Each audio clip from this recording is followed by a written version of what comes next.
आपण आमगाव देवरी विधानसभेच्या महायुतीच्या उमेदवार म्हणून मी हमखास तुम्हाला सांगू शकतो,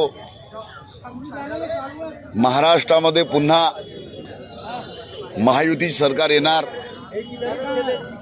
लाडक्या बहिणींचा आशीर्वाद मोठ्या प्रमाणात आमच्या पाठीशी राहणार। शेतकऱ्यांच्या शेतमजुरांचा आशीर्वाद आमच्या पाठीशी राहणार। कारण जे काम काँग्रेसने 60 वर्षात करू शकले नाही ते काम भारतीय जनता पक्षाने करून दाखवले।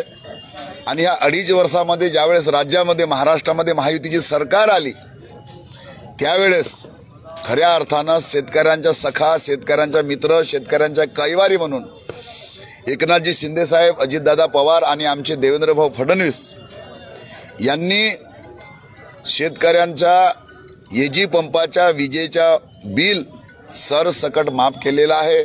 आणि त्याच्यामुळे शेतकऱ्यांना विश्वास आहे, लाडक्या बहिणींना सुद्धा विश्वास आहे की 1,500 रुपये आपल्या खात्यावर पाठवत आहे।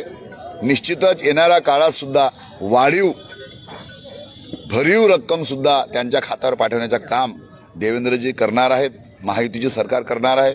आणि त्याच्यामुळे 20 तारखेला आमगाव देवरी विधानसभेमध्ये सर्वात जास्त बटन कमळावर दमणार आहे आणि 23 तारखेला या विधानसभेमध्ये कमळ फुलणार आहे। संजय भाऊ, आपण किती मतांना आपण निवडून येणार आहात?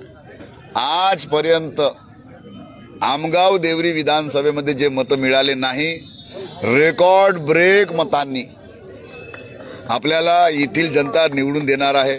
40,000 मत क्रॉस करणार आहे।